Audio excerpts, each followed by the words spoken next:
This update deserves your full, undivided attention. If you are approaching retirement or planning for the next few years, you've likely seen the headlines, the social media rumors, and the clickbait claiming that the goalposts are shifting again. I want to be very clear from the start. This is not about alarm, it's about being informed. As of February 2026, we have reached a line in the sand for Australia's retirement age. After years of gradual increases, the pension age is now firmly locked at 67 years. Whether you are a man or a woman, if you were born on or after January 1st, 1957, your magic number for the pension is 67. Now, I know there is a lot of talk out there about the age moving to 68 or even 70. You might have seen a breaking news post on Facebook or a weird email saying you have to wait longer.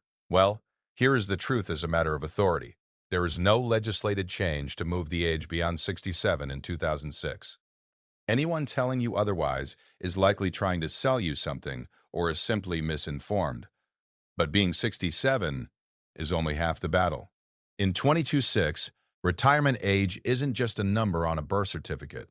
It's a complex gatekeeper for your finances.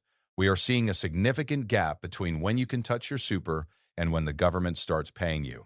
We are also seeing new 2026 rules on how much you can earn while you're retired without losing a cent of your payment. Well, in this masterclass, I'm going to break down the exact birth date windows you need to watch, the 13-week rule that most people miss, and the protective steps you must take to ensure your transition from the workforce to the pension is seamless. This is about making sure you don't spend a single day longer in the workforce than you absolutely have to, unless, of course, you want to. Now, let's get into the specifics of when. I know it can be frustrating to hear people say retirement age is 67 inches when you feel like you've been working since you were 15. Look, while 67 is the official gatekeeper for the age pension, it is not the only number you need to know in 2026. Here is the breakdown that is set in stone. If you were born on or after January 1st, 1957, you qualify for the age pension when you turn 67. If you were born before that date, you've likely already reached your qualifying age. This is a significant milestone because it marks the end of a long period where the age was creeping up every 2 years. We are finally at a point of stability. But here is where 22.6 gets a little complicated.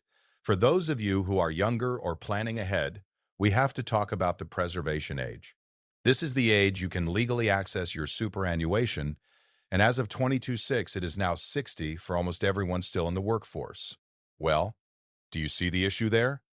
This creates what we call the 7-year gap. You can access your super at 60, but the government won't start paying the age pension until you're 67. I've spoken to so many seniors who didn't realize this. They retired at 60, thinking they could just bridge the gap for a year or two, only to find that 7 years is a long time to live off your super alone. Um, Look, this is why being informed is your best defense. If you tap into your super too early, you risk depleting your nest egg before you even reach the age pension age.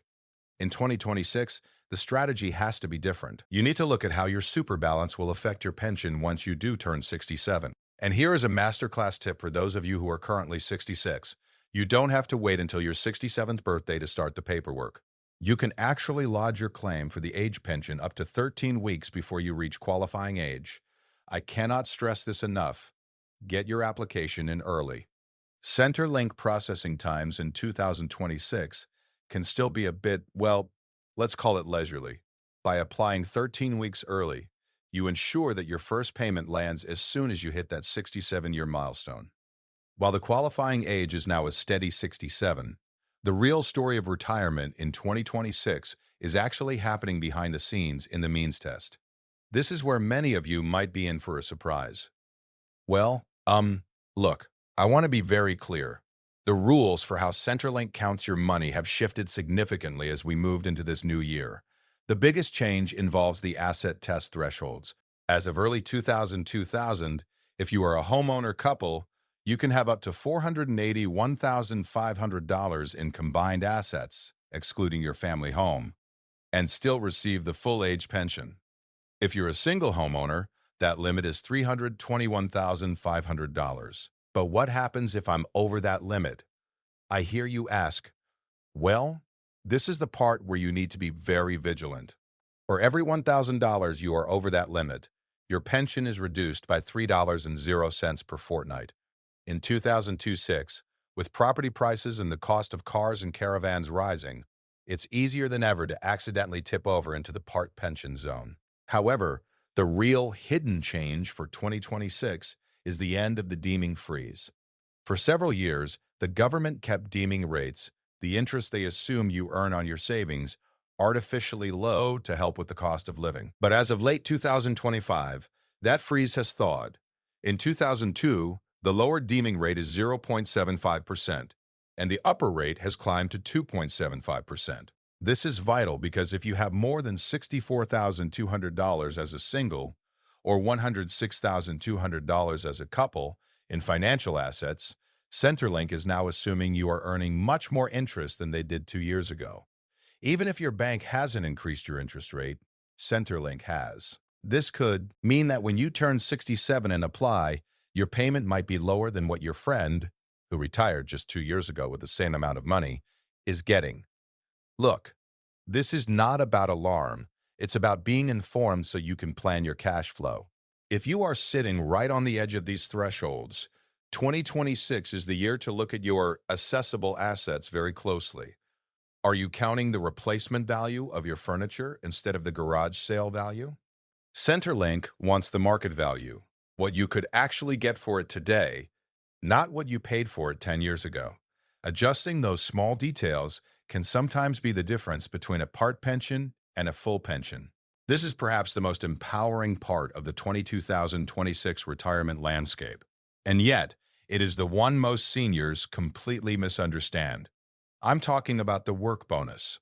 If you've been worried that turning 67 means you have to hang up your boots for good just to keep your pension, I have some very good news for you. Well, look, the Australian government has realized that many seniors want to stay active, whether it's consulting, part-time retail, or even starting a small side hustle. In 22,000, the work bonus has been permanently strengthened to make ageless working a financial reality. Here is how it works. The first $300 of your fortnightly employment income is completely ignored by Centrelink. It doesn't even touch the income test. But it gets better. If you don't work every single fortnight, you actually build up what's called a work bonus income bank. In 22.6, every new pensioner starts their retirement journey with a massive $4,000 upfront credit in that bank.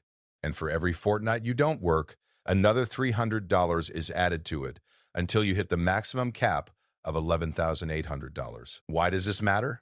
Well, let's say you've been retired for a year. You've built up your bank to $10,000, and a local business asks you to help out with a special project for a month. You earn $5,000 for that month.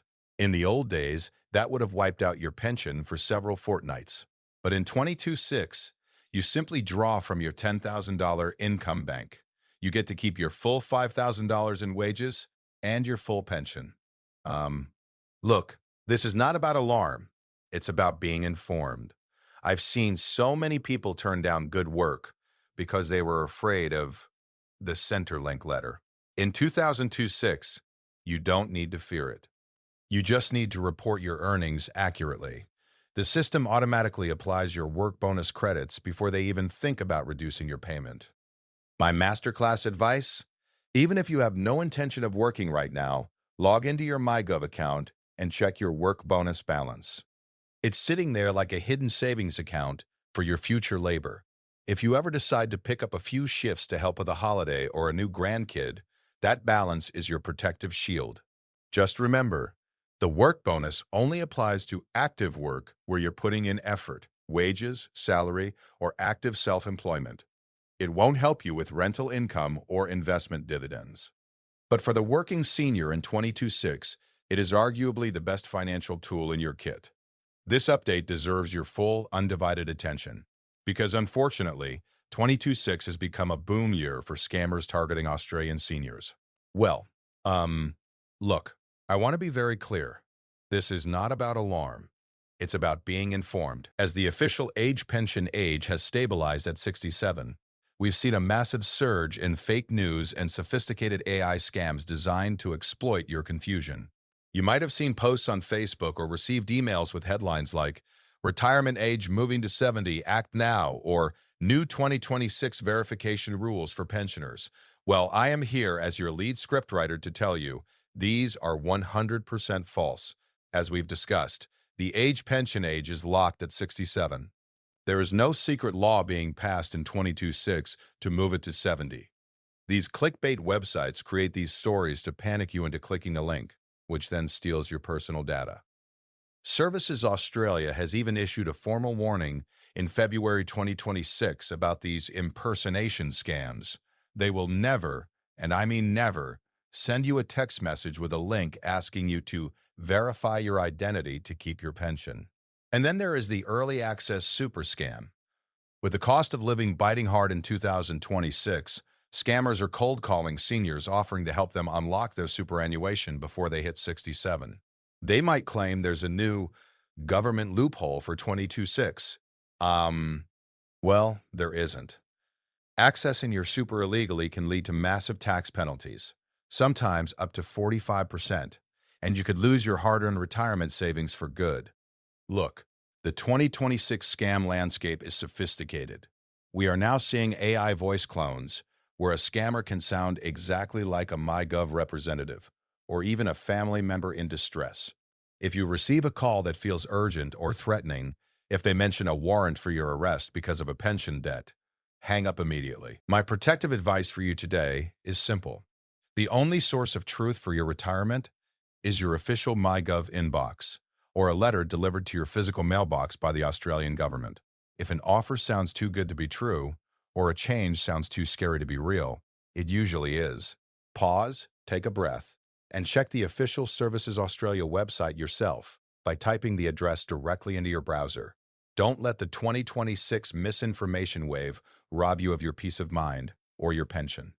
Well, we've covered a lot of ground today. The big takeaway for 2026 is that while the qualifying age has finally settled at 67, the rules around how you claim and how you work have never been more favorable, if you know how to use them. Look, as we wrap up, I want to leave you with a clear, three-step action plan to ensure your transition to retirement is smooth and your 22.6 payments are protected. 1. The 1-3-week rule. If you are turning 67 soon, do not wait until your birthday. Get your application into Centrelink 13 weeks early. This gives the department plenty of time to process your paperwork, so your money starts the moment you are eligible. 2. Check your asset values. Remember, in 2006, the Deeming Freeze is over. Take 10 minutes to review the value of your assets in your MyGov portal. Make sure you aren't overvaluing your personal effects. Use garage sale value, not replacement value, to stay under those thresholds. 3. Claim your relief.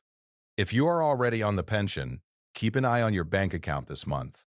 The government has confirmed a $1,200 cost of living relief payment starting in February 2026. You don't need to apply for this. It is automatic. If someone calls you asking for bank details to release this payment, it is a scam. This is not about alarm. It's about being informed and taking charge of your financial future. 2026 is a year of stability for the retirement age, but a year of change for the rules. By staying tuned to this channel, you're already one step ahead of the crowd.